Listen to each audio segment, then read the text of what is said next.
Hello. Welcome to episode 49, everybody.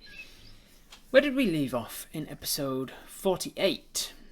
Well, Apis is currently captive, held captive by the Green Dragon, Lord Luciferique, and held in what Luciferique calls his treasure room, a large dome of solid vegetation, brambles and thorns and broken branches that keeps people from squeezing through, as they would probably get torn to shreds by passing from one side of the wall to the other. Inside of this dome is a large wood elf village, well, a very small wood elf village, I suppose, actually, with, let me count them, 1, 2, 3, 4, 5, 6, 7, 8 different platforms, 8 different treehouse platforms, and a hut on the ground for the guards to live in, the Green Dragonborn. Apis is held captive here and sent out on a foraging mission. So we started the session last week in the Trance hall, talking with a young captive human woman called Cassandra, trying to comfort her that she is in danger, of course, but that you would keep her safe. And as long as she keeps herself useful to the dragon, he will have reason to keep her around.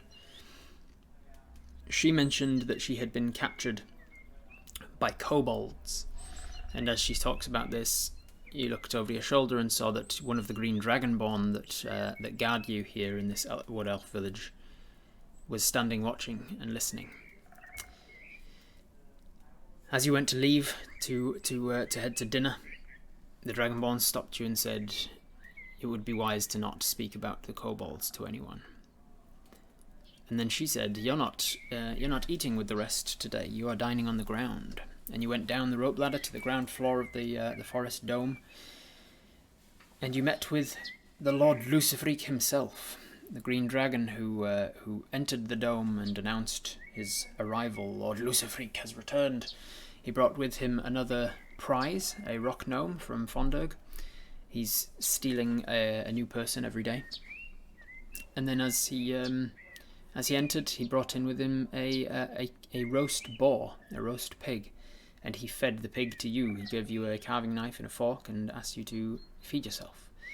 And as you were eating, he was inquiring as to your abilities as a Horizon Walker. What is the extent of your abilities? And then he moved the conversation on to Briar, your halfling, your hobbit friend, who is a druid and able to shapeshift, wild shape. And he asked about the limitations of her abilities, and whether or not you ever saw her transform into a pig, because it was a sight and a sound to behold. He heavily implied that you were eating your friend Briar, and as you put your fork down and refused to eat any more, he said, "Well, you've made your bed. If you do not accept the food I am bringing you, you will not eat at all." And he ate the rest of the pig in front of you and left the dome. You went upstairs, felt a little shunned by some of the other elves of the town. They were left eating mushroom slop while you were eating a banquet of roast pork. And then you went off and found a place to sleep. You rolled some dice. You rolled your magical dice, the ones below me in your inventory there, the bone dice, to ask them a divination question. Specifically the question, is Briar dead? And the answer you got came back with a feeling of woe. You were then forcibly grabbed by another of the Green Dragonborn and forced to head back to the sleeping arrangement, the Trance hall, where the elves will meditate to long rest. You found a place in the centre of the hall and rolled out your bedroll. You received a message at the time. A magical message sent directly to your mind from one of the wizards of Fondurg. It said, "Apis, Vala, Briar arrived. We haven't located you yet. King has sent a force. Hold on a few more days. Stay strong. Help us fight." With the guard nearby and leaving, you didn't wish to be overheard in your reply, so you merely said, "Speak again at sunrise." and then you went to sleep. And you were awoken at sunrise, presumably, by another message in your head. A magical message from the same woman, the same voice, the same wizard. She said, nope, sorry, that was the message she said in the morning. The one in the evening was Apis Vala, Mel arrived, said you're captured, we can track your dice. Keep them close, be patient, stay alive, it will take time to organize. And then in the morning she said, Briar arrived, haven't located you yet, King has sent a force. Hold on a few more days, stay strong, help us fight. To which you replied, danger in well, vegetation dome, 20 elves captive, 6 dragonborn. Might not be Briar. Birds are spies. Cassandra here. We'll wait for help. I'm okay. And as you replied with this very brief, concise torrent of information, you looked around yourself to see that staring you down, sitting nearby in the trance hall that you're in, was another one of your elf fellow captives, an elf man called Belladel, who is a cook of this particular village.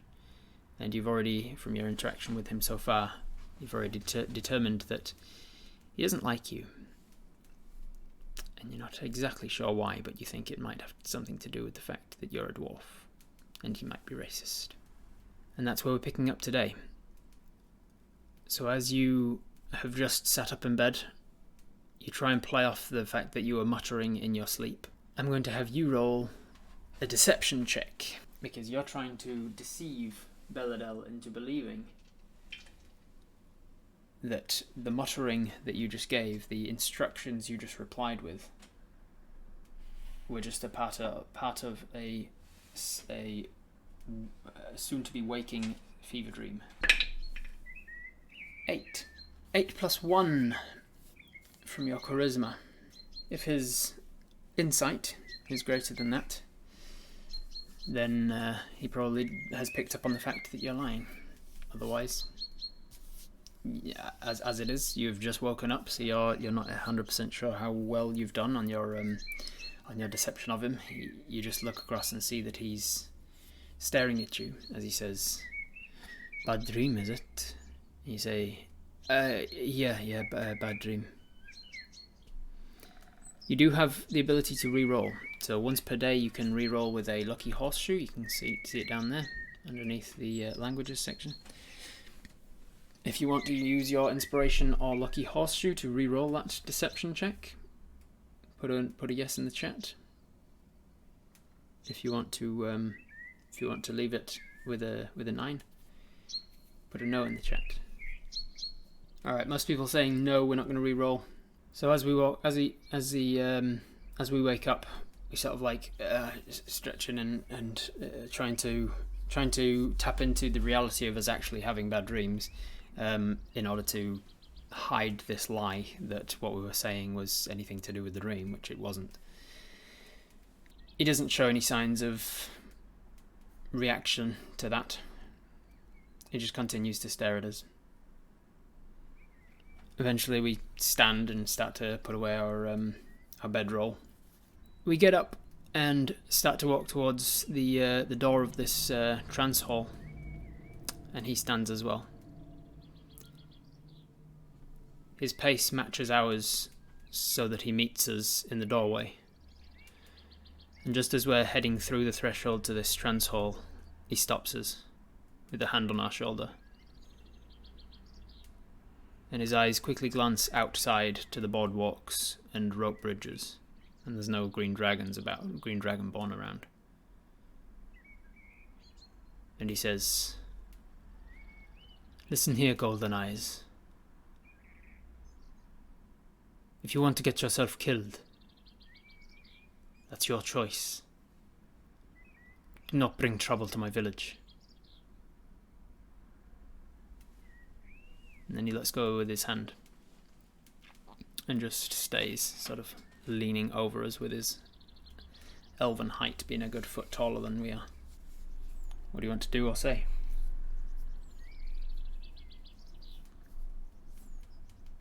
I assume you put your Dragonborn mask on, by the way. I think we should just be all socially awkward and shut up. Who's this guy we're talking to? He is his name is Beladel, and he is an elven man. He is the cook of this particular village. He's rather a large fella for an elf anyway. For a human he's probably about average, but for an elf he's relatively stocky. He doesn't seem to like us, even before this morning. You see, I just went to Lilo and survived, no trouble. He doesn't say anything, and he just sort of steps back inside the trance hut, and leaves you to your devices outside in the darkness of the dome. You can see just about in a couple of small rays that morning light is obviously peeking in through this vegetative dome in various areas, but it's still very much dark inside the dome. What do you want to do with your day? Check on Cassandra. Sure, you find Cassandra. It doesn't take you very long. She is, let's say, actually, how many huts have I got here? I did a little map of the village here. She is 1, 2, 3, 4, 5, 6, 7, 8. There's 8 different places she could be. Let's roll a d8 and see where she is. 8. 1, 2, 3, 4, 5, 6, 7, 8. It doesn't take you very long to sort of look around the village tops, looking for where she might be, and then you see her standing over by the carpenter's place, Tasharu the carpenter. You walk over that way, and as you arrive, as you sort of pass by the sculptor's hut in order to get to the Tasharu's hut, I'm just going to have you roll an insight check. 13 plus your insight, which is a +2, 15. With a 15 insight, as you are passing by Arlana, the elven sculptor whom you gave food to, she sort of takes a glance over her shoulder as she's chiseling away at some wooden sculpting piece. She takes a glance over her shoulder as you arrive, footsteps on the boardwalks, and then double takes when she sees it's you, and her face quite clearly sours when she sees it's you, and then turns around and continues on with her work. You're not so sure why, but she's shunned you a little bit there. But you continue on past her and over the wooden bridge over to Tasharu's place, and you see that Tasharu is currently speaking with Cassandra. She's standing with her back to the rest of the village, at the edge of the mezzanine, as it were, and he's handing her different tools. And as you arrive, you realise that he's sort of explaining the use of these various different carpentry tools. Morning, dwarf. Tasharu says as you arrive.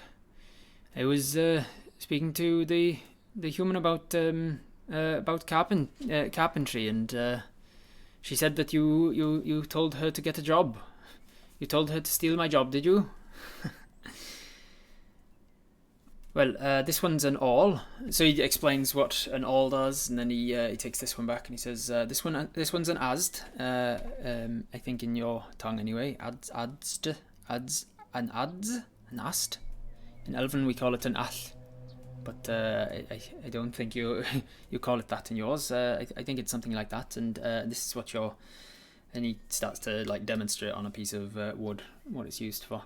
So, how are you and Cassandra doing? He says, well, I'm doing as well as ever. It's on this fine day. I think I might do a bit of sunbathing later. He looks up to the pitch dark ceiling of vegetation. It's a lovely day for it. You know, I tell you one. Say what you like about living in this dome. At least we don't have to ever put up with rain. And he says, and he kind of like looks at Cassandra, and almost in spite of herself, she kind of like looks at him, and then sort of giggles when she realizes that he's cracking a joke. I think I've made some missteps. I might have upset the village residents. Can you enlighten me as to how I've? And before you've even finished the sentence, he goes, "Oh well, yes, it It's a little hard to swallow, if you pardon the pun, when we have to deal with eating slop and you're given a hero's feast that any of us could only dream of, and then you turn it down, no less. And by doing so, piss off the one who's actually in charge of our life and our daily well-being. Biting the hand that feeds, almost literally, eh? And then he takes his mask up to the top of his head and wipes his brow. Puts his mask back down. He told me while I was eating it that it was my friend. Your friend. I'm sorry, I didn't quite follow that. Your friend is the boar.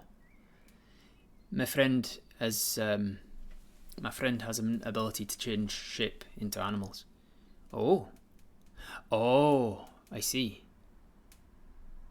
Oh, that's a new low even for him. Oh, I'm so sorry. Yeah, I didn't feel like I had an appetite after that.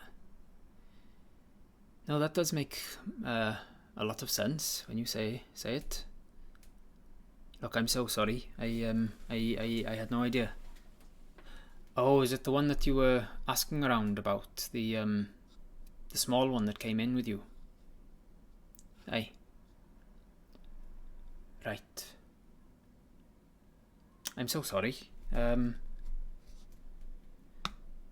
Look, I'll be honest. This place is going to try and break you. You're going to have to be aware that he will try in every way possible to break your spirit. And there are some, and you can see. I'm going to make another insight check on your behalf there. Oh, 17 plus 2. With a 19, you can see that below his masks, his eyes dart across to the right, which from your perspective, where you are, he would be looking across to Rathal's wash hut. It says there are some that he has broken rather well, and then there are others that he keeps trying to. And he kind of chuckles. You intuit that he's talking about himself. Does he often play these mind games? Oh yes. The most fun, of course, was when he got us all to kill our own children. That was a fun moment when he first arrived and wanted to show us some. That was a very pleasant year. Yes, he's not a nice gentleman, I suppose. This lord, and then you hear one of the Dragonborn shouting across, "Enough chit chat!" And you look across to the main area of the main area where the sort of rope bridge is in the centre of the village, and you can see that one of the Dragonborns, you've known 3 guards that have been on duty. In seemingly a rotating guard. You've not spent all of your time in the dome yet, but you've spent enough time throughout the various times of day, the different times of day, to recognise that there are at least 2 guards on at every time, but it's not always the same 2 guards. Yes, when he first arrived, we had a much more thriving village.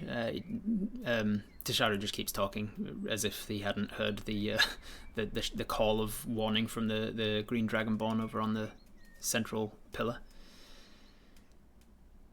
Yes, it was quite the attempt at breaking our spirits, and for some it definitely worked.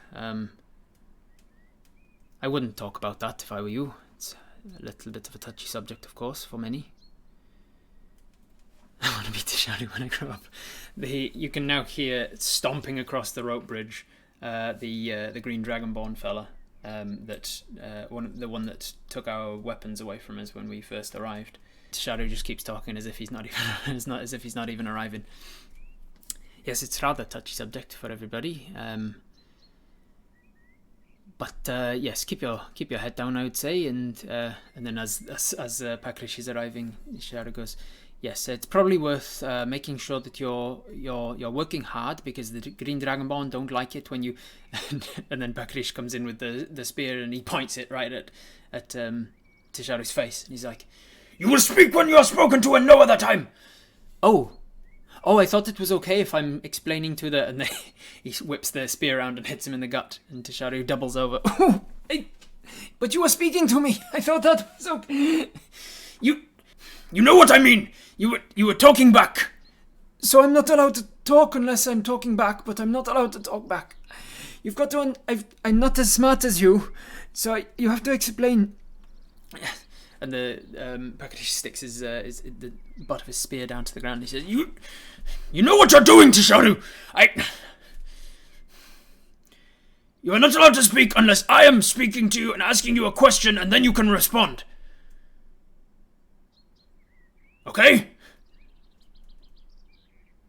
Was that a question? You had the inflection that you had a question at the. Am I allowed to respond to that one? Just stay in line." And then Bakrish turns and walks away back across the bridge. You can see that as he walks across the little bridge, Alana, the sculptor, has just stopped her sculpting and she's just watching the whole thing go down. Tisharu stands and says, "Right, so yes, that's another thing you have to keep in mind, is you're not allowed to speak until..." And Bakrish is not even over the bridge when he turns around. "God damn it, Tisharu!" "Oh, sorry, I thought they would need to know what the rules are, so I was just making sure that they knew." Bakrish turns around and just walks away from him. No speaking. I guess we should find you some jobs to do, eh? What do you want to do, or say, or talk to? What's your plan for the day, everybody? Should we go foraging again? I imagine that's probably what you should do if that's where your strong suits lie. I can probably find some work for Cassandra to help me with if you want, or she can help. She can help collect clothing for Rathal. Perception is reality, especially here. Can you help me get on their good side again? Anything I can do, we may need it. Yeah, you say, listen, perception is reality, especially here. Is there anything you can suggest that helps me get on people's good side again? Is there anything I can do? We might need it. He says, well, there are certain people who it's a lost cause for you, but I'd say just keep proving your worth, try not to step on any more toes, and try not to piss off the Lord who decides on the rest of our livelihoods. It wouldn't be uncommon for him to take out his punishment on you, on us, his punishment for you, on the rest of us, and have us thank you for it.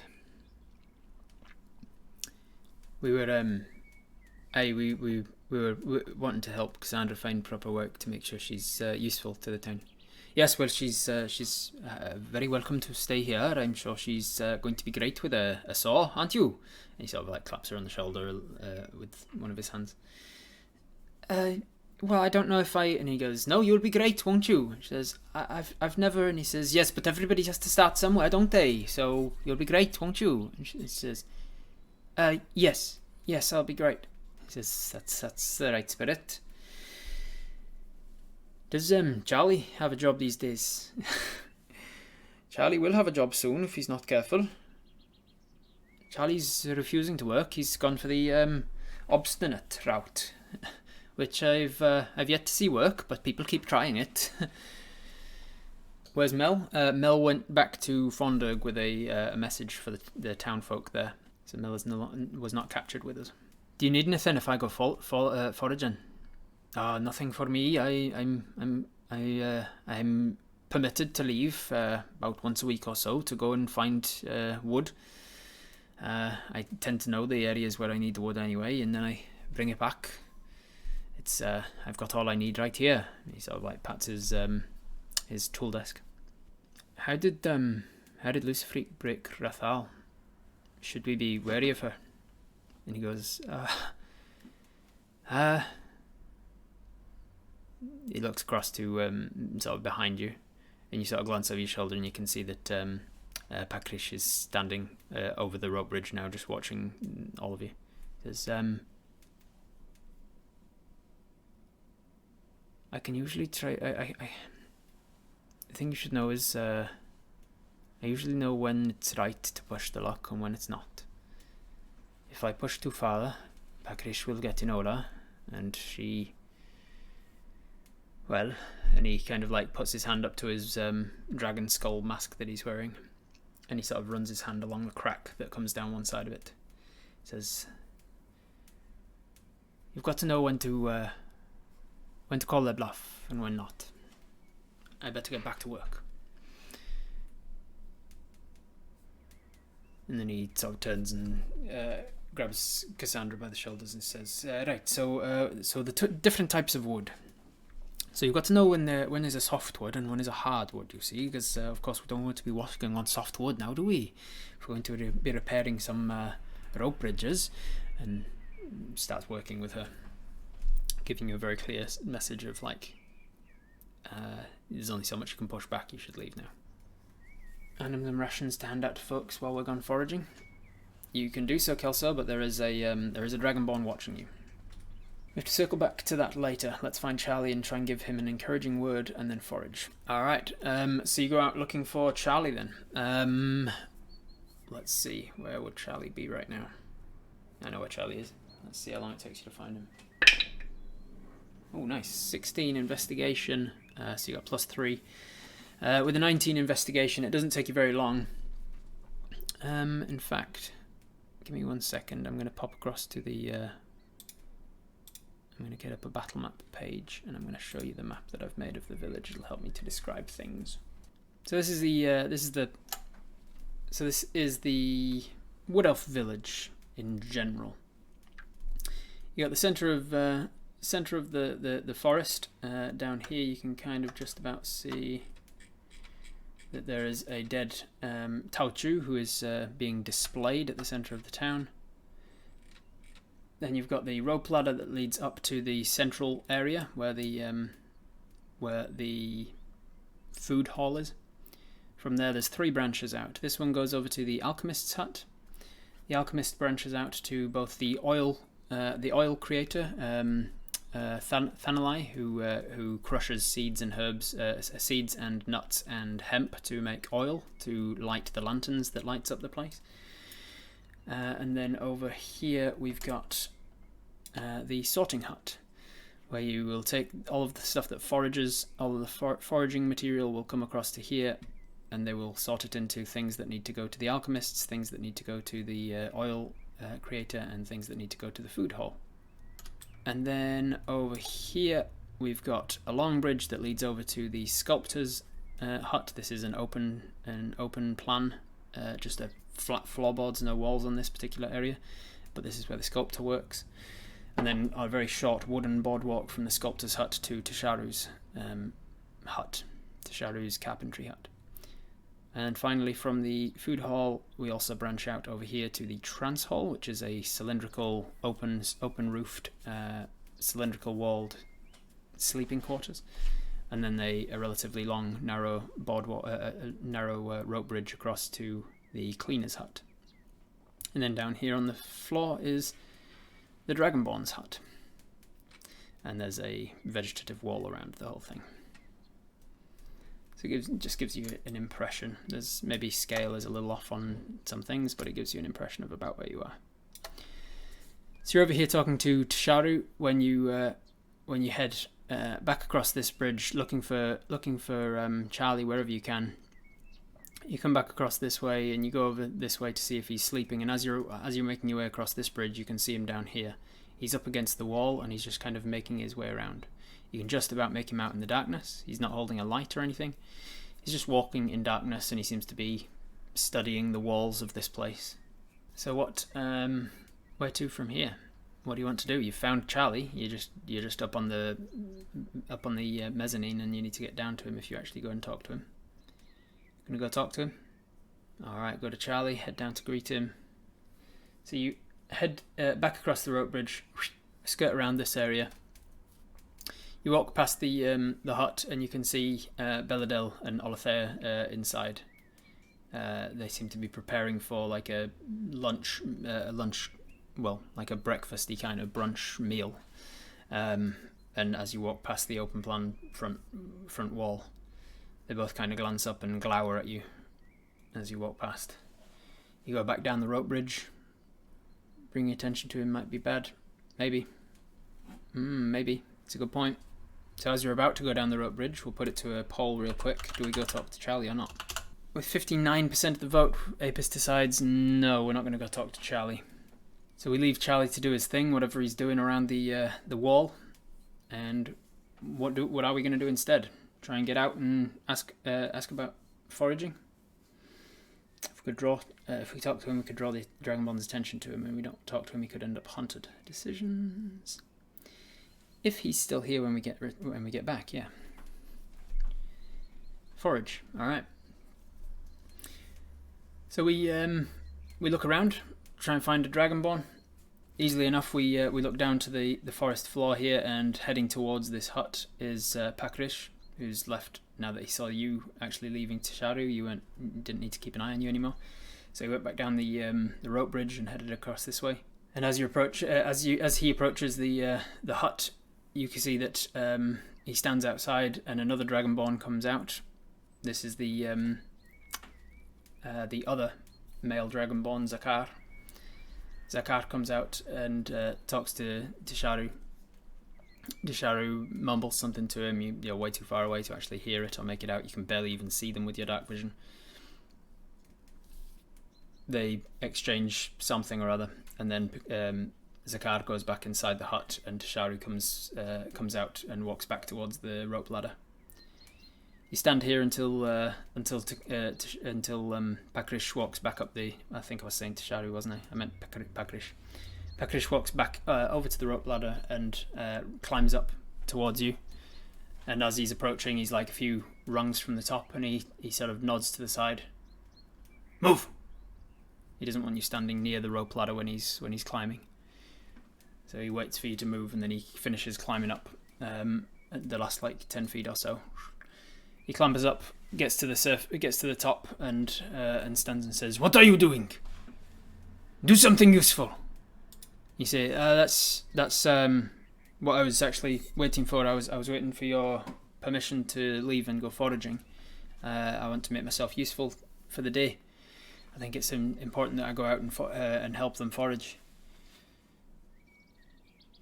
"Fine. Come." And he steps to the side and shows you the ladder. Is there anything you want to prepare or do before you go foraging, or you're leaving? You've got everything on you, so I suppose it doesn't really make that much of a difference. But you step back over and you climb down the ladder, and he follows you down, back down the same ladder he's just climbed all the way up.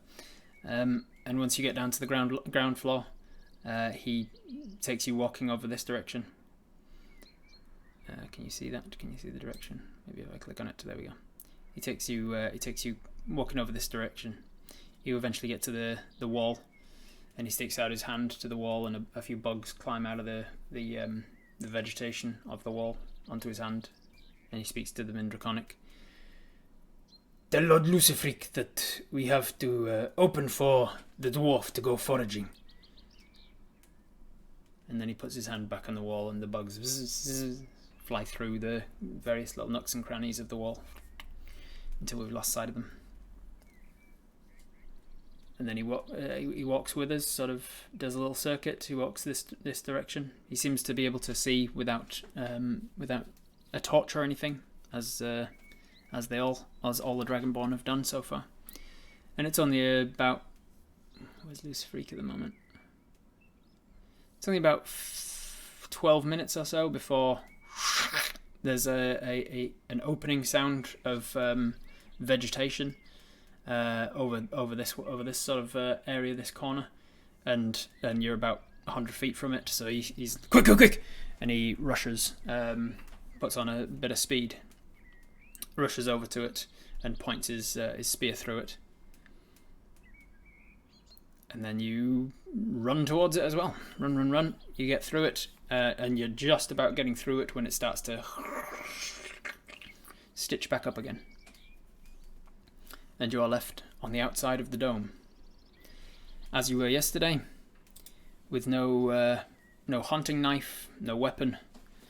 You've got a boar tusk, a giant boar tusk. You've got some lantern oil. You've got some rope. You've got some rations. You've got some torches. But you've got no weapons per se, and you've got a metal ring on that you can channel your planar warrior energy through.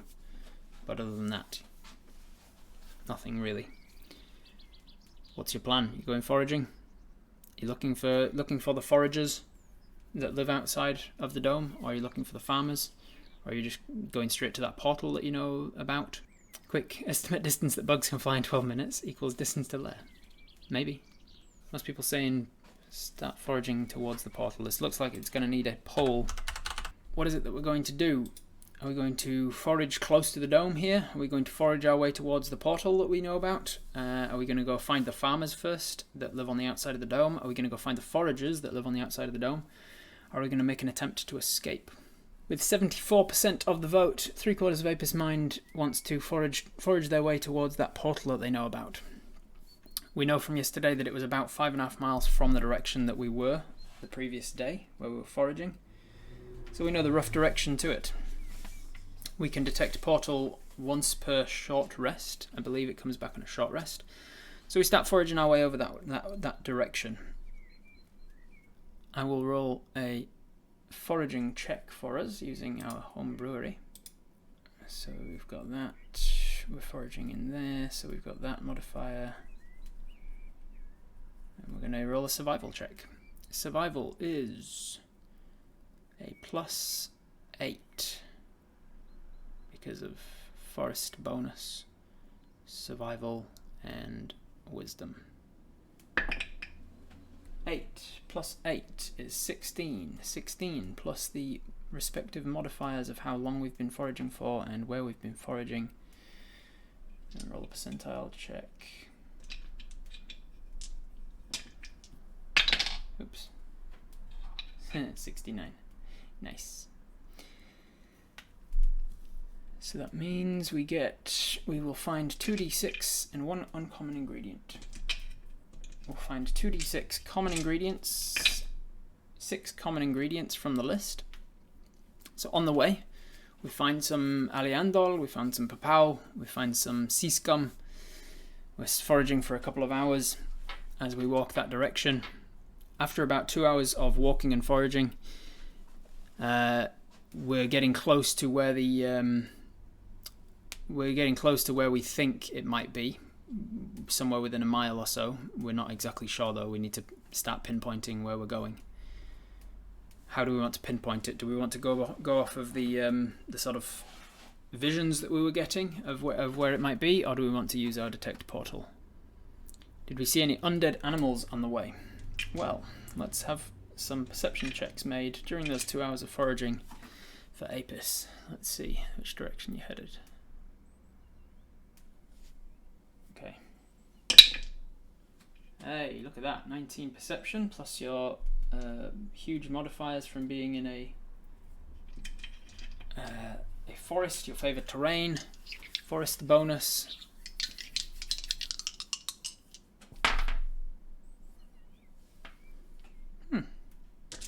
Okay.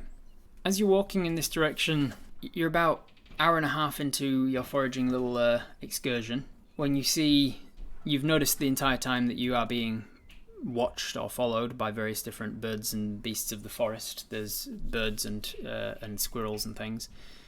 Even butterflies seem to be moving in somewhat unnatural ways around you and then flying away. And then at one point you see a bird flutter down in front of you. And you're like, oh, that was disturbed by something. And so you look at where it came from. And you see that up there in the branches where the bird had just taken off from is a very large rat that has no fur on its hands or body. And and its snout is missing several sections of fur as its body is sort of decaying away on one side. And it had just gone for the bird. And then it scuttles back into the tree where it came from, just into the little hole in the tree. That was very clearly an undead rat, and slightly larger than a regular rat would be, but not quite of the giant size that you've seen the half-green dragon rats were made from. Are we masking our direction to make it less obvious we're heading somewhere in particular? Is Apis wise enough to do that? You are making... let's make a wisdom check. 6 plus 2 and 8. You're wise enough to think of it, but a little bit too late. You've quite clearly been foraging in a direction, but you've not been beelining that way. You've not been like... You've been meandering, but you've been meandering in a very clear direction. Make a mental note of where we are. We may want to inform of its location if we need to show loyalty. Good idea, Plonged. So we make a mental note of whereabouts we are as best we can. We're in a forest that is thoroughly overgrown and wild. It's not a tended woods like in a king's domain where the king might go hunting. There's no groundskeepers looking after this forest. This is 100% wild forest where the rule of might makes right, kind of the survival of the fittest rules.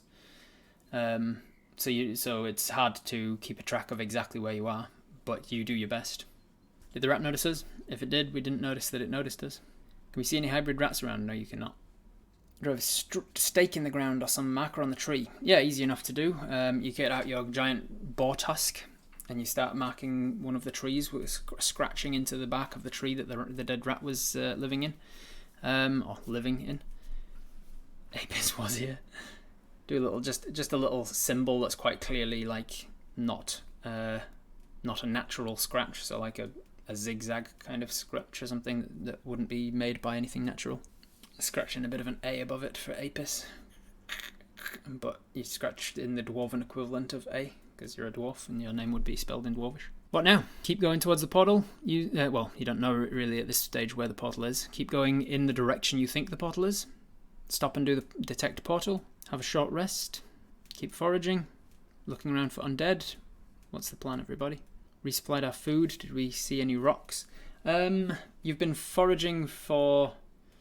I suppose, yeah, you've been adding rocks to the thing. So I'll say that instead of the one uncommon ingredient that you found relatively few common ingredients and then one usable lump of rock. Probably boulder sized, but once you take a time with your boar tusk and chip away at some of the dirt and the clumped on mud and caked on sort of clay, you find the actual rock inside, and it's a decent size to get a small version of a bust out of it. You're that'll probably work, and it's pretty heavy though. You put it in your bag and kind of weighed down a little bit. You're relatively strong with your +1 strength, but you don't want to be holding too much more of that. Foraging food to eat, yeah. As an outlander, you can always be replenishing your rations as you go. So I'll roll another survival for you to see how well you've been doing for finding food for yourself.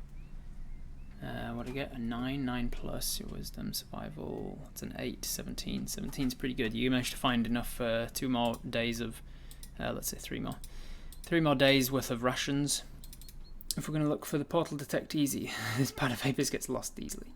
Yeah, Apis is good at keeping directions in their favoured terrain, which is forests, but only when it's non-magical, and there's definitely elements of magical around this forest. Should do a sleight of hand to feed as we forage in case we're in violation of the rule of no food. So that's a good point. You haven't eaten breakfast yet. You've been foraging for a couple of hours. You're probably getting a little bit hungry now. Do you guys want to eat? Yes or no? And if you eat, we'll obviously try and do so sleight of hand wise. But do you want to eat or do you want to hold out? Yes, no better chance to do it than now. Eat, eat, eat. All right, let's roll this. Let's roll a sleight of hand check then. You're not proficient in sleight of hand, so it's just straight dexterity. 4. 4 plus 3 dexterity. As you are eating berries as you go, you feel like you're being pretty surreptitious about it. You feel like you're being pretty sly.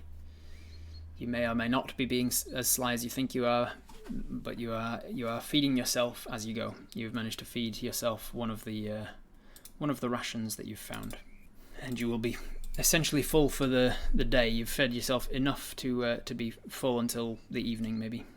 Don't want to get exhausted from hunger, that's correct. Just mushing them against our face. Just getting you just get a handful of berries, and you look around like that, and then you go... spit one of them out so it looks like we're checking them. Yeah, you take a berry and then you eat another one. Remember to appear hungry when we return. If it sneezes, goes to blow the nose and slip in a berry. These are all very good ways to pretend to be eating, to pretend to be not eating. But you rolled a 7, so the dice have said what they've said. Meta question, sometimes I feel we should not know our dice rolls as we players probably aren't being sneaky about eating. Yeah, don't worry, I can account for that. I don't see the harm in Lucifreak knowing we're heading in a specific direction, like if he questions us about it, we can just tell him we're practicing our powers like he wanted, and that we found a portal. If we don't tell him we found a portal for him, then nothing we're saying is a lie. It would be a practical demonstration of our subservience, initiative, and usefulness to him. That's a very good point, Sparrow. So are we going to just continue foraging, or detect portal at this stage? What do you guys want to do? Is there a way for us to actually practice our powers? Well, yes, to a certain extent. You can practice your Misty Step by actually using your Misty Step spell for the day. You can practice your Planar Warrior by summoning it into the ring and punching something like a tree or a bird. What are we doing, guys? Give me some direction. I just run the world around you. You have to give me the direction of the character. You're playing the character. You have to tell me what you want to do. Continue foraging towards the portal, but the point is you've been foraging for 2 hours now, so you're not exactly sure. You feel like you've walked about 4 miles, 5 miles maybe. You're not exactly sure how much further the portal is. So foraging towards the portal has no meaning anymore. Hunting so we can get some meat in our bellies. If you go, yeah, you could definitely go hunting. You wouldn't be able to sleight of hand the fact that you're hunting. Keep the planar hidden for now. Misty Step is known, but Planar Warrior may not be. Use the detect portal from here. Alright, let's put it to a poll. Detect portal. Yes or no? It is a class feature that comes with being a Ranger Horizon Walker, and you can do it once per day unless you have a short rest, in which case you can do it again. Once you've used this feature, you cannot use it again until you finish a short or long rest. And short rests in my game are about half an hour. It's a huge cliff, we can't miss it, no reason to waste it now. Well remembered, Kelso. I was wondering if anybody was going to bring that fact up. We do know that the portal is off of a cliff into a ravine. So do we want to save the detect portal and just look for a ravine? And then use detect portal? The land around you is definitely that of solid ground underneath the forest floor. So it's obviously rocky underneath where you are. It's not flat ground with dirt for miles beneath your feet. It would be the lower foothills of mountains, essentially. Detect portal, 78% to say yes. We're going to use detect portal now to try and narrow down where we are. So Apis looks around, feels like they need to know the direction where they're going right now, and so they take a second to think about the tingles that come from their body when they try and tap into the different planes of existence. Almost immediately you start to feel that same sense that you felt yesterday right before being, and you are whisked away again. You are whisked only about half a mile at most to the west of you, almost directly due west, until you are standing at the front, at the edge of a ravine, looking down what seems to be hundreds of feet down to a river below. And then you are thrust back into your current position, your current body, and you know the direction and distance to the nearest portal. It happens to be due west by just under half a mile. We don't want to be falling off that cliff. Could come as a surprise if we just blindly stumble around trying to find it. You'll definitely see from your surroundings as you were thrust into that moment. It's not like the cliff just comes out of nowhere. Like there's a clear, if you know how to read the terrain as Apis does, there's quite clear delineation between where there's trees and where there's no longer trees over there. Why are there no longer trees? Oh, it's because there's no ground for them to be growing out of. You'll be approaching the cliff and you're not just going to accidentally fall off of a cliff. Are we obvious that we just did something? Like our body face showed that we did that? You don't know what you look like when you do it, because you've always been in it. Is the town on the far side of the dome from where we are? Yes, from where you are, the town of Fonderg is... I mean, you're like... If the dome is the centre of the clock, you are about 10 o'clock from the dome, and Fonderg is about 5 o'clock from the dome. Would a sign count as scratching dwarven A's on every tree that we pass with the excuse that it's to help us get back? You can do so. Who wants to do that? Let's put that to a poll. We should pray to Altamez as well, hunting for a portal and food. Yep, Altamez is the god of the hunt, so you take the time while you think about it. You've just determined the direction to the portal. You do a little brief prayer to Altamez in thanks for his gifts that he gives you, in guiding you through forests, giving you a natural propensity and a natural proficiency with just everything to do with forests and the beasts of the forest and hunting, surviving in the wilderness on your own. You're grateful to him, you pay deference, and then you grab a couple of twigs nearby that you try and strip to look as arrow-like as you can, and then place them out on the ground. And as you place them out on the ground, you think about scratching symbols into trees as you pass, but with 60% of the vote, we decide, nah, we're not going to do that. We cross the feather and the tusk in place of the arrows for the prey, yeah. We get out the boar tusk and the giant crow feather that we've got, and we cross them over, bow our heads in silent deference to Altamez, and then we take them back out and place them in our pocket. With an 11 plus religion is I feel like that was a wisdom-based religion, so that's going to be a 13. 13 religion check. You feel like you've prayed well. You got no response or no answer by the gods, but hey, they're gods. If they answered every time, they probably wouldn't be gods. You put your belongings back in your bag and head off in the direction that you've just felt was the direction to go for the portal. You're walking for only about another... how fast can Apis walk through a forest? Pretty fast, right? Because they're a ranger. As long as they've been going for more than an hour, they don't get slowed by difficult terrain. Let me pull up my thing that says how far people can walk through various things.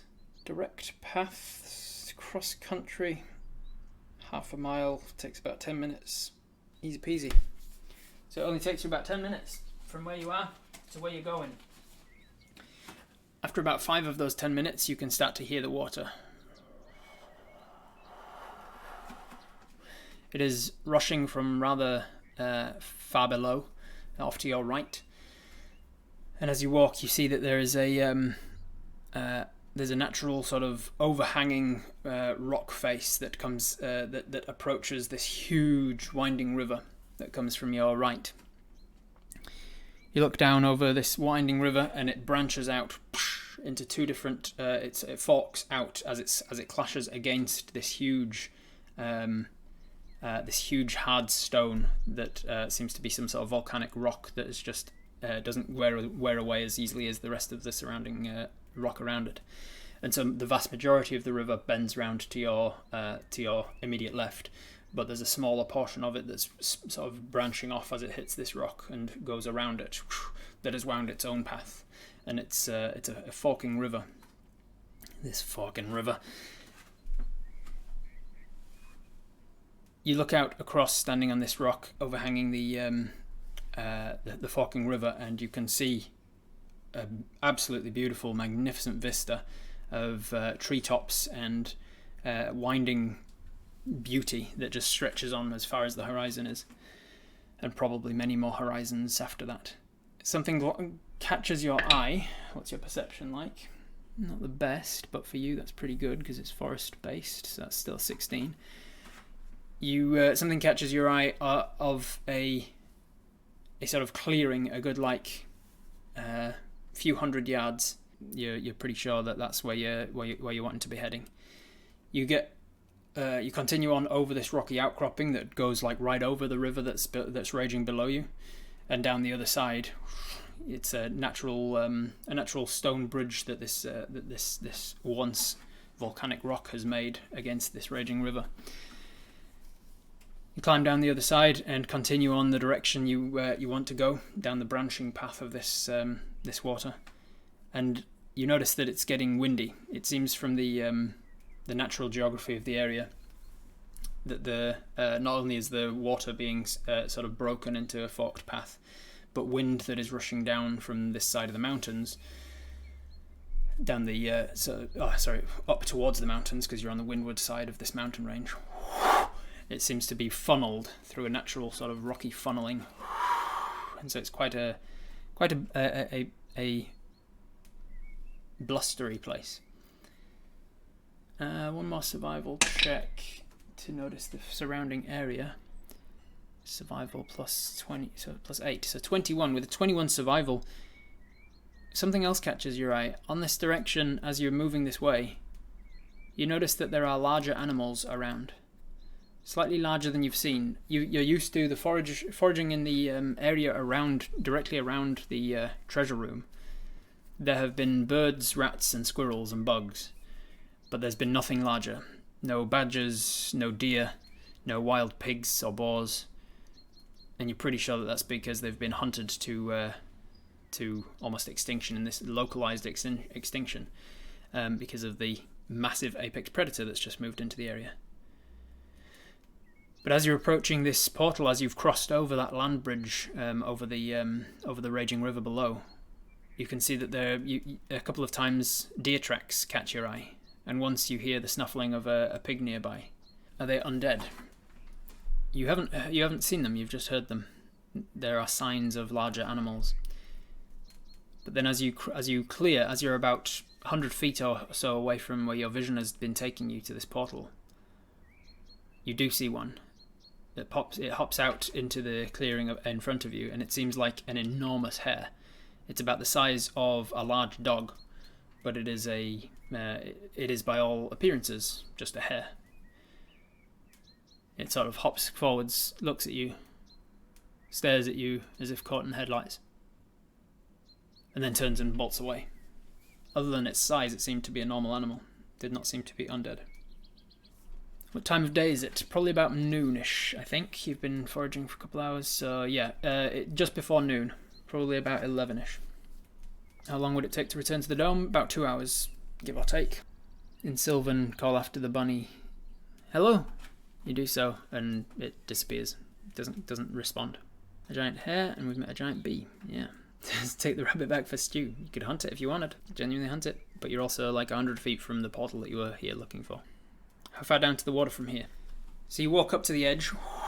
It gets windier and windier as you're walking towards the edge. It is not going to be without challenge or danger to get right up to the edge of this cliff when it's so windy. Do you still want to approach the edge of the cliff? In your detect portal ability, you were standing right on the edge of the cliff looking down.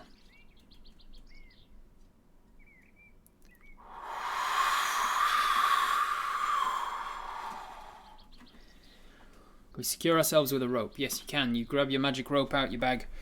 You tell it to grapple one of the trees nearby, and it jumps out and wraps itself around the tree. You grab the other end and you tell it to grapple you, and it ties around your waist. Oh, a little bit too tight. Loosen. And it loosens up a little bit. There you go. It's still secure around you, just not digging into your gut.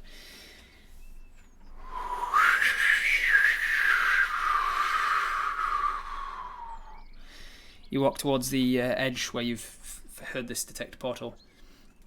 You've felt it a couple of times now. And you step out, looking down over the edge.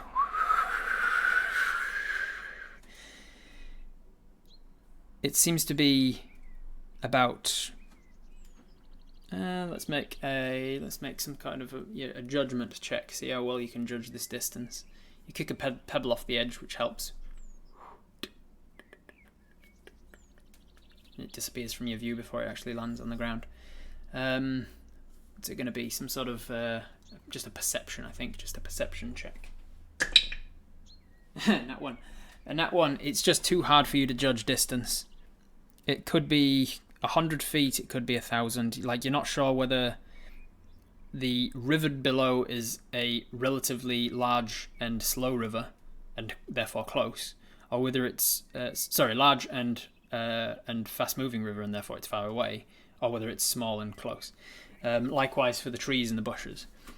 And I know that this is a thing that can actually happen because I've done a bungee jump once called the Nevis bungee. It's the highest bungee in Australasia. And you get to it, it's like stretched out over in Queenstown. It's a wire cable stretched in the ravine of a massive valley. And you go across to it on like a little gondola cable car. And going across there, I was looking over the edge going, this isn't that high. Those little bushes and rocks and that little stream down there, those aren't that far away. And it wasn't until the guy before me got fastened up and then dove off the end, and I watched him going from a human size down to a tiny little speck, that suddenly my brain was given a sense of scale, and I went, oh, those tiny bushes are actually massive trees, and that tiny stream is actually a massive river.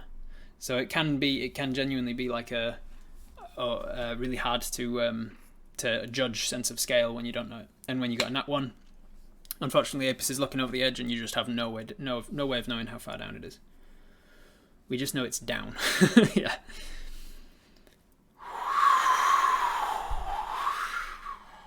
It is also very windy. And with a plus 40 or strength saving throw, you got a 13 on your strength save as a particularly gustful wind blows you, and you sort of take an extra stance, and you sort of drop down into your core a little bit more. You're not at risk of being pushed over the edge yet, but that was a particularly blustery one there. If we're going to roll dice, then we should roll in the other direction other than the cliff and low to the ground. Yeah. Are we still being watched? Any birds or half dragons nearby? You look around. New perception check as you're looking for new things. 5 plus your perception is still a plus 8 because of forest bonuses and things. 13. If there are birds and squirrels and things watching you, then they're hiding, or they're watching from a distance. You can't see any life forms that are this close to the edge of the cliff. You're prone to our stomach, so we can't be blown off. Good idea. So you drop down onto your stomach and you crawl towards the edge. One of the pieces of rock kinds of crumbles a little bit under your hand as you get real close to the edge and look over. You feel confident from the 2 times that you've done it now that this is the location that you've been brought to for the portal, but you're not seeing anything of portal-like features. What cloud cover is there? What time of year is it? It's approaching summer, isn't it? It is. Let's see. Let's roll a check to see what. Let's roll a d10. It is starting to get grey. It is starting to get a little overcast, as if the rain might be coming in by the end of the day. Probably another hour or so before it starts raining. There are some clouds that are coming in from your west towards the mountain range to your east, and as it goes, it will probably be bringing the rain with it. Any sign of man-made objects around, or is it all natural? Seems to be all natural as you look. You are a dwarf, and you have a natural propensity for stonework, a natural affinity for stonework. All of this seems like natural stone cliffs that this river has worn away at over many centuries. You throw a stick down, watch for it to disappear. Sure, you shuffle back from the thing. You find a large enough branch that it won't just disappear immediately, and just push it off the edge.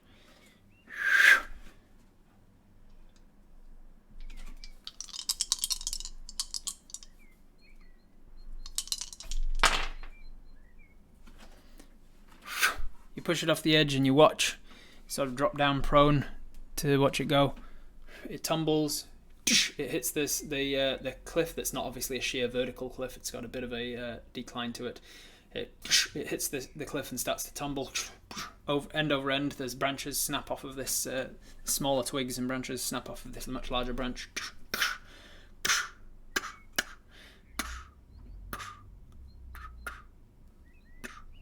And eventually it hits the ground. From that, it gives you a bit of scale, a bit of sense of how high you are. You'd probably say about somewhere between 500 and 1,000 feet. Can we roll an Arcana check for the portal? Sure can. Arcana, 3. Plus your intelligence of 3, so 6. With a 6 Arcana, you're not familiar enough with portals. You've read a little about them since learning that you're a Horizon Walker, trying to work out what it means, but you just don't know enough to recognize any sort of signs. Investigate the cliff face, maybe the portal is against it. You are not in a situation where you can investigate the cliff face that you're on, because you're on it. You can try and investigate the cliff face opposite, but it's not the one opposite that has been shown to you in your portal, in your detect portal ability. Does Apis know enough about portals to know if inanimate objects can pass through unaccompanied? Unfortunately, you do not with a 6 Arcana check. What does the land look like? Is there a way down? You could theoretically climb down this cliff face. It's not a sheer cliff face, and it's rocky most of the way down, and so you'd have a hard time climbing down, but you could make a check. Obviously, there's definite risk to falling. You don't have a climber's kit. And to get down there properly, you'd need to backtrack up the river or go down the river until eventually this land meets with the river a little more. There is no way down, no easy way down from right where you are. We can have a short rest and cast Detect Portal again. Correct, you could do that right now. You could have a short rest for 30 minutes here on the cliff face and then cast it while you're standing in this spot to see what happens. It would take us too long to climb down and back up. Yeah, it would take you the rest of the day to climb down this cliff face, you think? How far can we get down with our rope? Our rope's 50 meters. Our regular rope is 50 feet long. Our magic rope is 60 feet long. If you tied one to the other, then you'd obviously lose a couple of feet. You'd lose a few feet for actually tying it around nearby trees and things. You'd probably get at most 100 feet of rope. Since we're secure, could we stand over the edge as if we're about to begin abseiling and investigate the cliff face? We certainly can, Batmerp.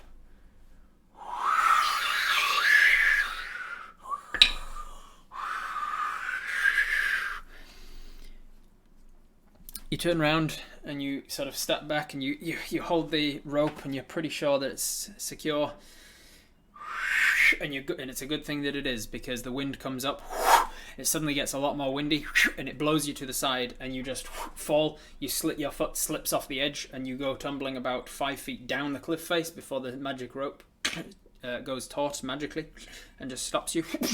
You're not at the extent of the rope, obviously, but you're holding onto it specifically for that reason, to tell it to go taut when you need it to.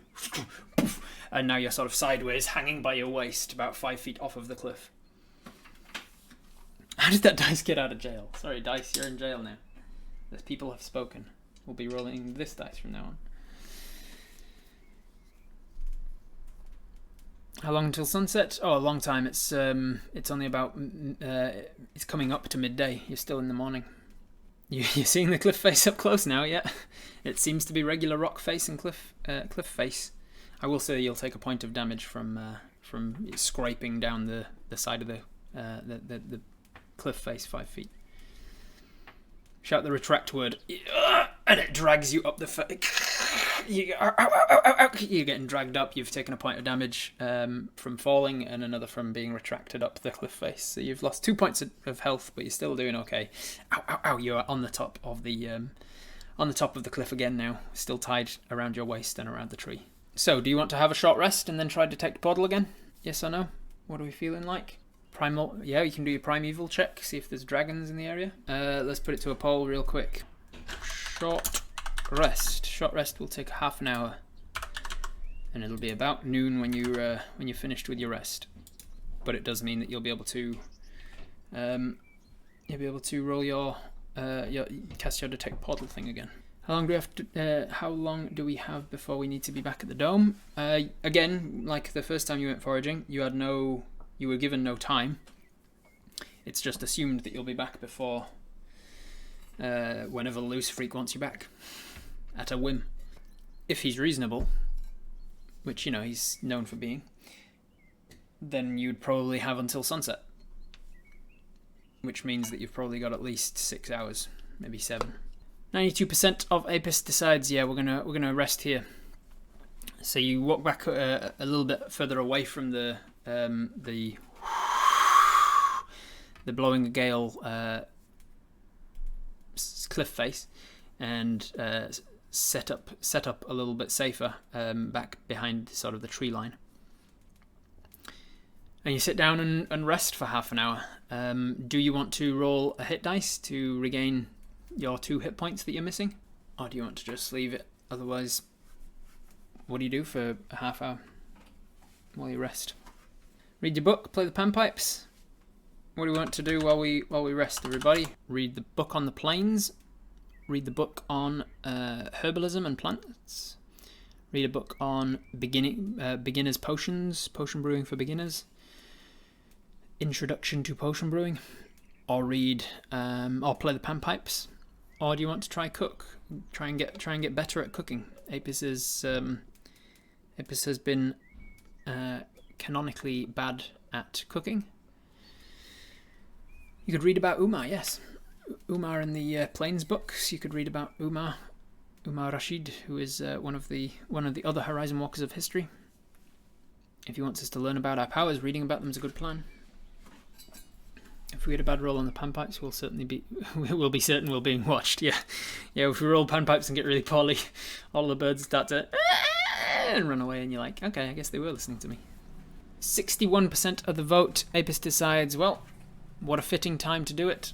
They reach into their bag, they rummage around until they bring out their book on the plains. I'm not sure if I gave it a name, did I? Let me find it in my notes. You see, what you read about the famous Horizon Walkers in a book called Sorcerers and Sorceress Origins by Ruby Gladstaff.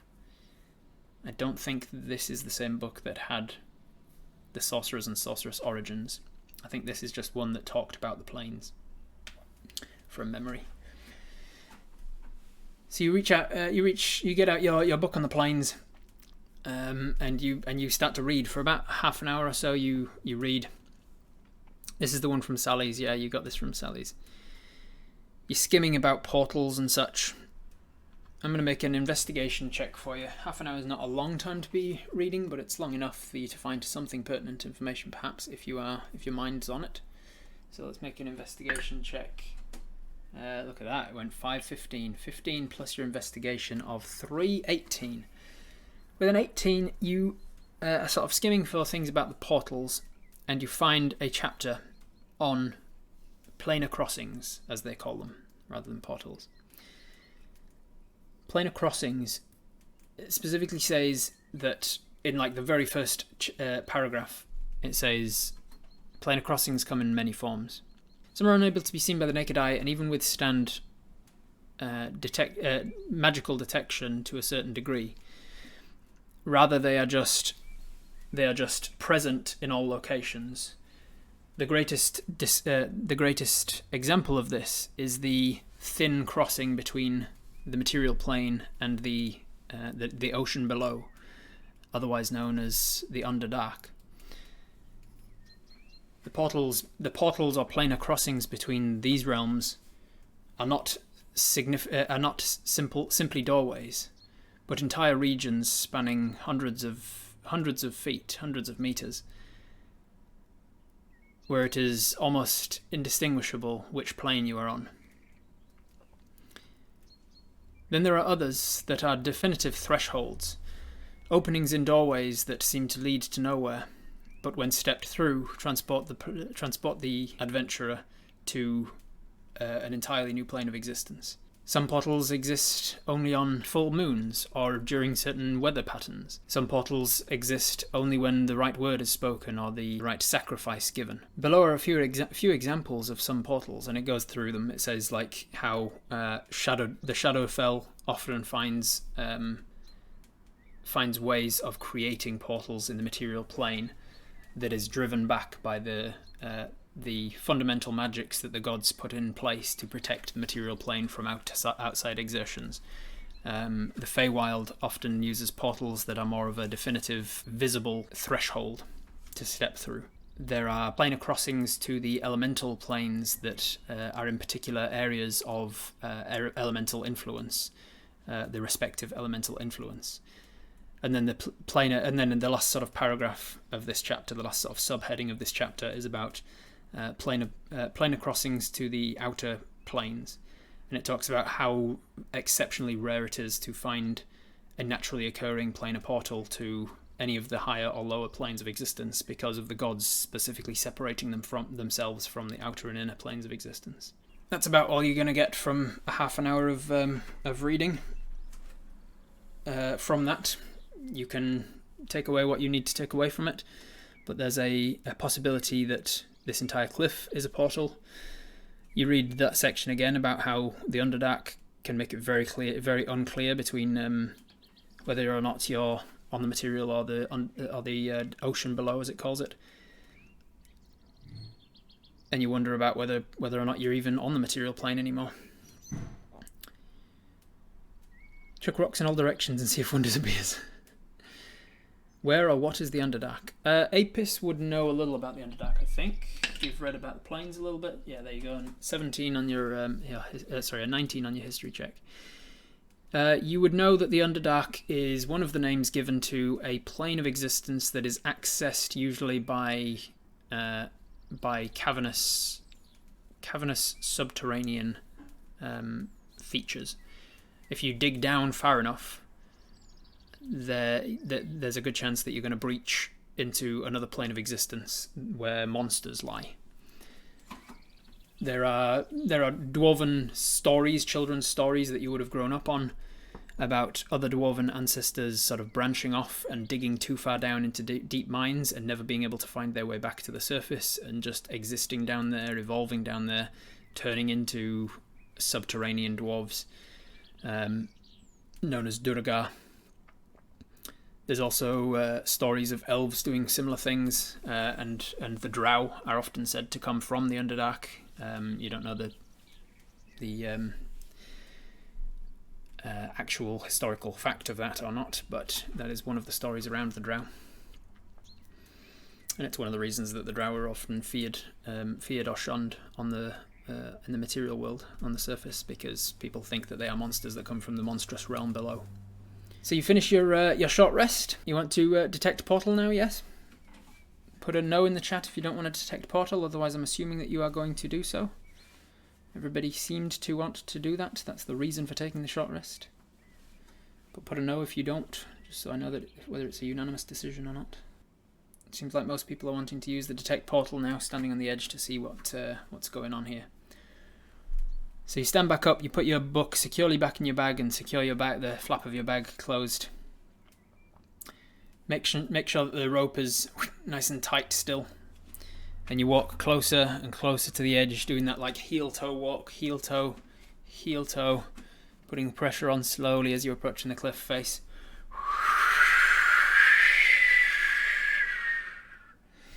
I'll just make a wisdom save to see how frightened you're feeling. Natural 20.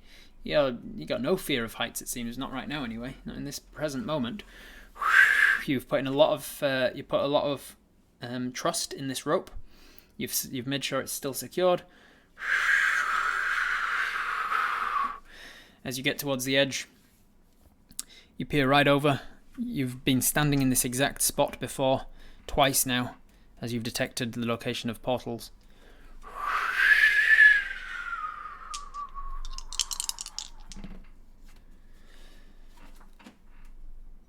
Looking down over the edge at the river indeterminably far below,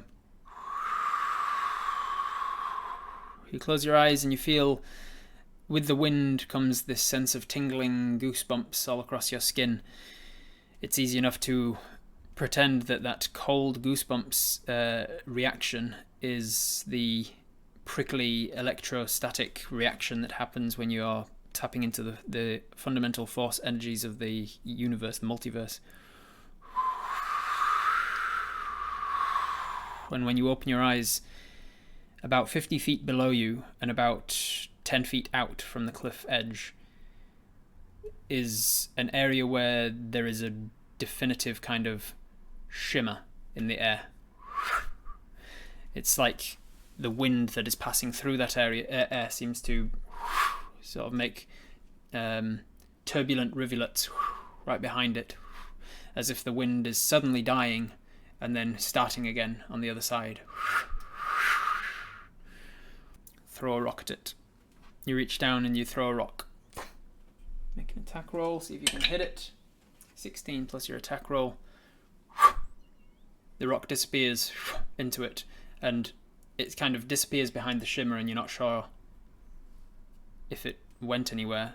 But then after a few seconds you realise that from the angle you're looking at it, it should have dropped out from below it, and even if it was hidden by the shimmering kind of blowing rivulets of air, you should be able to see it dropping out, and it didn't seem to. We're tied up, thumbs up, let's go. Now there's a question whether the portal would cut off our rope. That is a question. What do you want to do, guys? Should we jump? Let's put this to a poll. As you blink a couple of times, a few seconds after you've cast the detect portal, the shimmering has disappeared. It is no longer visible to you. It seemed like it was visible for a few seconds as you were detecting the portal, using your Horizon Walker ability to detect a portal that does not seem to be visible. Is there a rock formation or something above the shimmer we could use to mark the location? Yeah, from your direction, you can see where it was. You can think about what's behind it. You look at exactly your position here, and you know that if you stand in exactly this spot and look at that point, that particular rock formation on the other cliff opposite you, then you're pretty sure that's where it was. You look up to what's on the cliff opposite you, sort of get your surroundings, triangulate exactly where it was, and you feel like you're pretty confident you know whereabouts it was. If you come back to it in a year, then you'll probably have forgotten, but if you come back to it any time in the next day or two, you'll probably have a good chance of remembering exactly where it was. Does the wind seem to come from the shimmering area? It seems to just be windy this whole way, which is not uncommon for this kind of natural terrain. Which thing are you going to do first? Are you going to try and jump in? You're going to try lower branching? You're going to ask the bone dice what to do, or what's the likelihood of the outcome of doing whatever you're doing? Or are you going to move on? Go back to foraging, go back to the dome, whatever it is that you're doing. With 60% of the vote, Apis decides to test this portal out a little more, because, hey, come all this way to find this portal, might as well test it out. So Apis grabs a branch, goes off to find a branch and tie it to a rope. The next poll to ask is magical rope or non-magical rope? Magic or non-magic rope? We have a magical rope, which is a rope of do whatever you want. It's a rope of climbing, a rope of mending, a rope of commanding. You can tell it to do what tell it to do what you want it to do, and it will do it within reason. It's 60 feet long, so it's slightly longer. It's a lot more valuable. So if this portal is going to destroy it, it's a lot more valuable. But if the portal destroys non-magical things, but it doesn't destroy magical things, you might want to just use the non-magical rope to be safe, like to not risk a valuable item. But then again, you might not get the same dexterity out of it. You're going to have to do like a fishing attempt and throw the branch exactly where you want it and get it through the portal. And maybe the portal only accepts magical items. You don't really know all the consequences and things, so up to you. Portals parallel to the surface of the water below or perpendicular? You didn't see it well enough to know it was like a shimmering, translucent area. You didn't get like a direct, definite shape to it or anything. 86% of Apis decides to use the non-magical rope for whatever reason, maybe because Apis doesn't want to risk damaging the magic rope in case this portal goes somewhere nasty.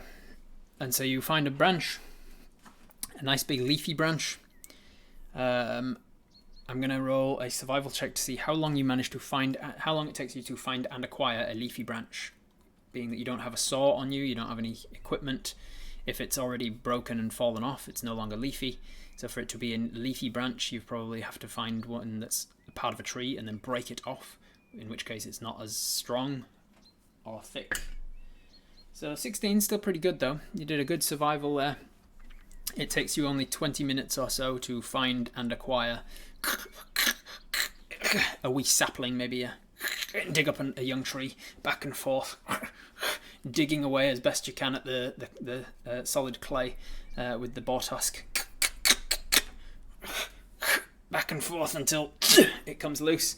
You got clumps of dirt and all the root systems of this young tree, this sapling. You grab your non-magical rope, and because it's non-magical that you're using, I'm going to require a a not check. So this is an intelligence-based sleight of hand check. You are not proficient in sleight of hand. You are proficient in ropes and survival and things. So I will... Do I give you... Yeah, I'll allow you to add your proficiency bonus to this. So this is going to be a +6 to the roll. 4 + 6. So you tie on... you tie on as best you can to this leafy tree, your non-magical rope. What are you doing with the other end of the rope? Tying it to yourself? Tying it to a tree? What's your plan? You're still tied to your magic rope, tied to the tree. You've still got your harness on. Tie it to a tree or a stump or something. Alright, this rope is about 50 feet long, remember. And I said that the portal is about 50 feet down. I say we anchor the rope to prevent it being pulled from our grasp. We could tell the dragon about the portal and how we were studying it to see if it would be useful for him, but risk him tossing in the other prisoners. That's also a good point. Get our magical rope to tie onto the end of it. Can do that. Can't we just hold the end of it? You can hold the other end of the rope, Nemesis. I'm asking, do you want to do that? Do you want to hold it? Do you want to tie it to something? Alright, so tying it to a tree is not going to work because it's not going to be long enough. You know, just by judging from where the shimmer was, it was far enough down when the rock fell down to it. It's far enough down that the rope is probably only just long enough to get there from the cliff's edge, if that. To get there from, you're going to have to hold it, or you're going to have to hold onto it with the rope. So keep in mind that the magic rope is currently one end tied to a tree, the other end tied to you. If we tie the magic rope to the other end of the regular rope, then we have to either not have it tied to the tree or not have it tied to you. So it can either go one end of the magic rope on you, one end on the rope, one end on the rope, one end on the branch, or one end of the magic rope on the tree, one end on the rope, one end on the rope, one end on the tree. And you're not tied to anything. Keep that in mind as you vote. Are we just going to hold it, or are we going to tie it to the magic rope and not be attached to anything ourselves? Hold it. Alright. It is very windy, yes. We roll low, we fall off, and we don't use the magic rope for ourselves. That's a good point, Ads. So we're going to keep it on ourselves. We don't want to undo the magic rope on ourselves. We want to keep that harness because it's so windy. We keep ourselves tied to the tree. We hold the other end of the regular rope, and we go fishing. We throw the sapling with the coiled up rope unraveling from our hand, and we're going to make a check. This is going to be, it's to do with aiming, so it's dexterity, but it's to do with throwing, so it's athletics. So dexterity-based athletics check, which works out best for you actually, because you're you're more dexterous than you are strong, but you are proficient in athletics. So you get to add your dexterity and your proficiency. A 6 to the roll. 21. The DC was 20. So you actually get it on the first try. You lob it in. And as the sapling flies down to the area you wanting it to go, you're holding your hand out, holding the rope. And as the sapling disappears from where it's falling and falling, and then just seemingly just disappears like nothing. Some of the rope disappears with it as well, maybe like on your foot or so. And then the rest of the rope goes relatively taut between us and there, sort of with a natural bowing curve between us and this area where it disappeared. It does not fall any further. But you kind of pull a little bit and you can feel it being pulled by the wind. The wind of the cliff is pulling the rope sideways towards your right, and you're having to hold on tight to prevent the rope being pulled out of your grasp. You can see that the far end of the rope is kind of bobbing and weaving as if it's trying to be pulled away, like a loose rope, but it definitely is moving as though there's something still attached to the end. You're also noticing that several inches of this rope is appearing and disappearing at irregular intervals as it's being pulled and then sort of going loose again. It seems like the weight on the other end is still attached. How long do you leave it before you pull it back in again? Wait for a minute, pull it back immediately, wait for 5 minutes. I guess this is going to be a poll, isn't it? Okay, so with 43% of the vote wanting 1 minute and 25% of the vote wanting immediately, we will split the difference, and you wait about 30 seconds as it's bobbing around. And then eventually you pull it back up. And I need a strength check from you. Just a straight strength check. 14 total. Easy enough that you managed to pull it back in. It wasn't a very heavy tree. You pull it back up, and before long the branches start to just emerge. The main trunk of this sapling starts to emerge, and then as soon as it comes out, it falls, and it swings the last like 10 feet between the space and the cliff, and it hits against the cliff face, and then you pull it in, reel it in. You reel the sapling up to you. Make an investigation check on it. See how well you can tell whether it's changed or not. 18, not bad investigation. You do a 21 investigation. It's missing a few leaves. That could well be from the fact that you just dragged it 50 feet up a cliff face. So it could well have broken off a couple of the branches and leaves from that. But it could also have broken a few branches on the other side of this portal, whatever it was. You check it over. You look at the leaves. The leaves seem to be as living as they were before. You don't see any visible sign of necrosis or aging. It doesn't seem to have withered itself. It wasn't super dried out or desiccated. It seems to be, with the exception of missing a few leaves, it seems to be intact. There's also no like bugs on the undersides of the leaves. It's still tied to the tree. It's still tied to the rope. The rope looks intact. Look at the break points to see if they're fresh still. Yeah, seems to be. Seems to be real fresh break points. In fact, some of them are starting to seep some sap. Just like very minor, like dots of sap. Any water or rain on the leaves? Doesn't seem to be, no. Although now that you're noticing that, you do start to feel a couple of specks of like the first lightest rain. And you look across and you see that, yeah, the rain that you saw was coming earlier in the day is starting to arrive. Just a light sprinkling for now. Right, eat time. Cannonball! Smell it. It smells like a sapling. It smells like a sapling that's been recently had some branches snapped off of it.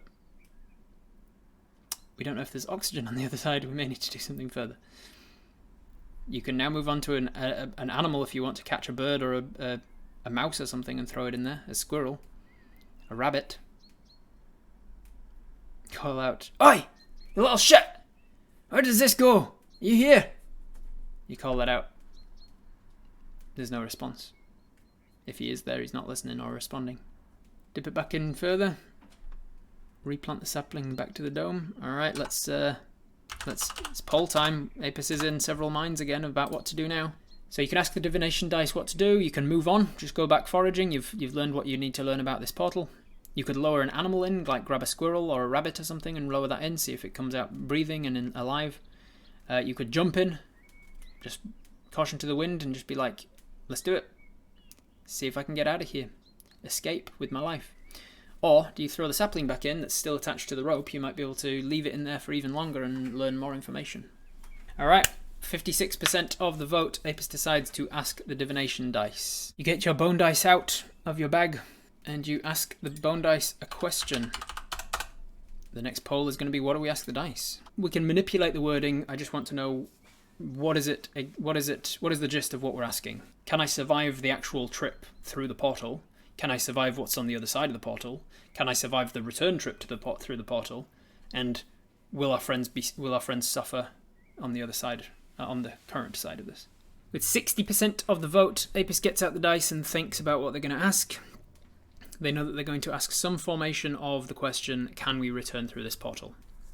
Now I want you guys to write out the exact wording of what you want to ask, and I will pick one of them that kind of encompasses everything you want.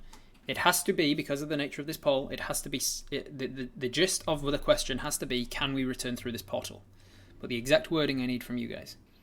Are we able to immediately return through this portal using the same means by which we entered, alive and safe? I think that's good. So Apis gets that in mind, gets out the dice, does a little, he's had a little sit down.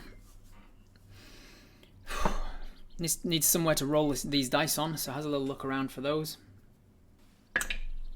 Nat 20. Nat 20 for somewhere to look around. Somewhere to roll the dice, rather. Simple enough, you find a, let's say, a tree stump. A tree stump from a naturally fallen log that seems to have been torn over by the wind or by just old age. Maybe it's gotten rotten. It's left behind a bit of a tree stump. It's not the flattest thing, but it's gonna do the trick. You tear off bits of wood and just get it out of your way. Push the fallen tree over out of the way, so you've got a nice little tree stump location for you to drop your dice onto. With your nat 20 perception, though, you also notice that in the trees above you are birds sitting down, tweeting. And it could just be normal, regular bird behaviour, but you're aware that there's a good chance you're being watched. But then what else is new? For the last several days, you've been very much aware that the birds are watching you. So you can take the dice in hand. You think the question, are we able to immediately return through this portal using the same means by which we entered, alive and safe?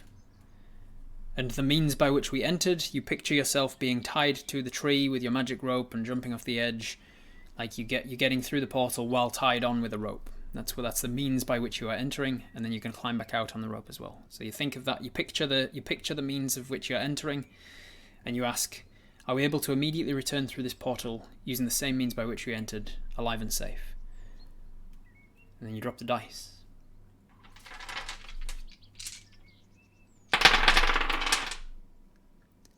And with every one of those bounces of bone dice against wood, you get a different sensation. A different one of your 5 traditional senses is illuminated with a sight or sound or smell of positivity. You get this sense of the taste of fresh milk from a cow. You get the sound of a child's laughter as they play tig, tiggy, tag, whatever you call it in your various cultures. You get the sense of you get the sight of 2 lovers passionately kissing one another after they've been separated for a while. Every time the dice bounce, a new image, a new sound, a new smell comes to your mind, until eventually, as the cool breeze of an autumn air brings with it a nice sweet sort of scent,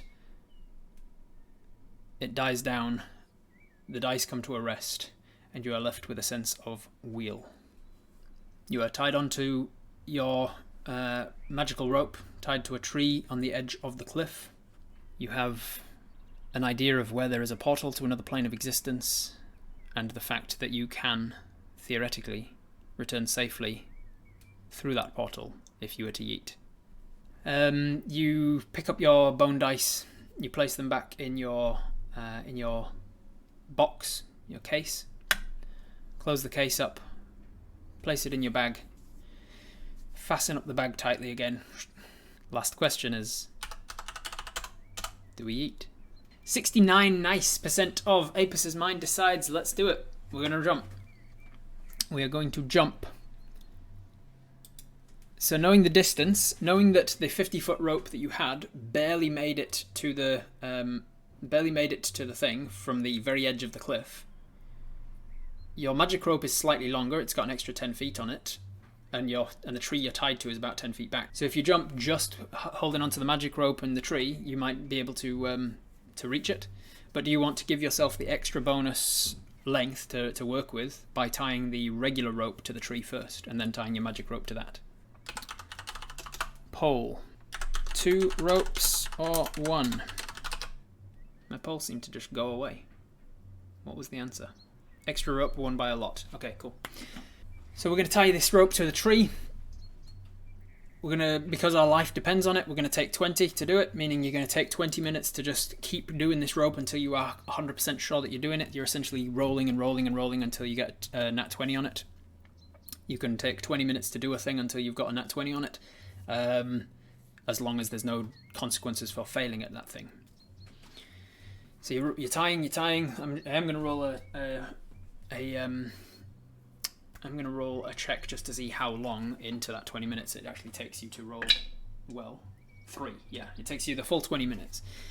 You are nervous. Your hands are shaking a little bit. You're like making sure. You keep going back to it to double check. You untie the knot a couple of times just to retry a different knot.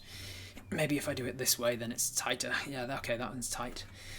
Once after about 20 minutes, you've got this rope securely tied to the tree, and what's more, you make sure that it's tied to a tree that's not going to fall. It's definitely strong enough to hold your weight, and you drop the rope right down as low on this tree as you can so that it's not going to be bending the tree. It's going to be coming from the solid base of the tree. Then you take out the other end of that non-magical rope. You take out your magical rope yourself. You've stepped way back away from the edge when you untied it from yourself. You take the non-magical rope. You take the magical rope. You give the magical rope the command to tie itself to the non-magical rope, and ties itself securely in a I can't remember what's it called, some kind of a hitch. Two ends of rope very securely tied together. Crack, crack.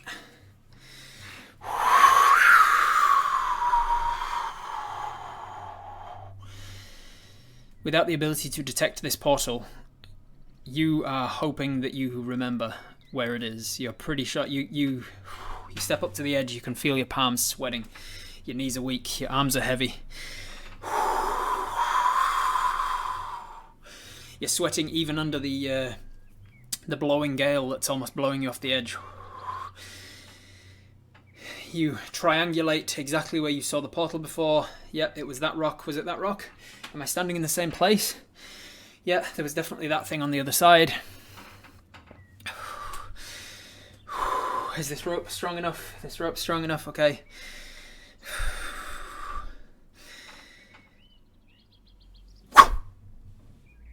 You jump.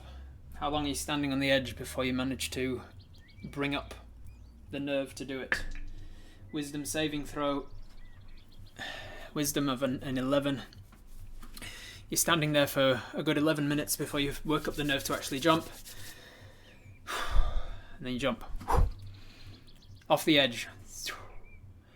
We go into a wide shot as we see from sort of the cross section as Apis leaps from the top of the cliff. Slow motion. The wind pushing against you now has no counter force from the friction of your feet on the rock, and you start to get pushed with the wind. I want to know whether you are intelligent enough to account for the wind and jump against it so that it pushes you into the wind.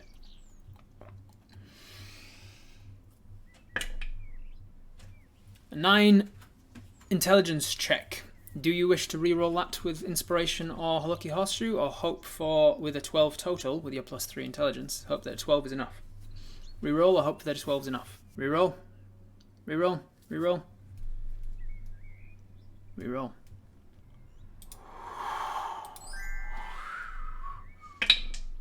(19 + 3) 22. So as you're about to jump, you went, wait. And you jumped just at the last second. You changed your direction a little bit into the wind, and we see that shot as you jump out. The camera kind of moves around and shows that you are being pushed back in the direction of where the portal was. Suddenly you feel the wind dies. In an instant, everything around you disappears. The wind dies. The sensation of the wind against your skin, the cold air, dies. The sight of the ground far below dies. The sound of the wind in your ears dies.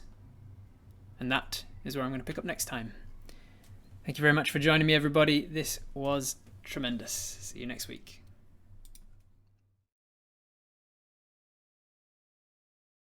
Oh, hey, look at that. It's the end of the video. Don't forget to hit subscribe. See if you can get me to that next arbitrary milestone of 10,000 subscribers. That'd be pretty cool. Thank you.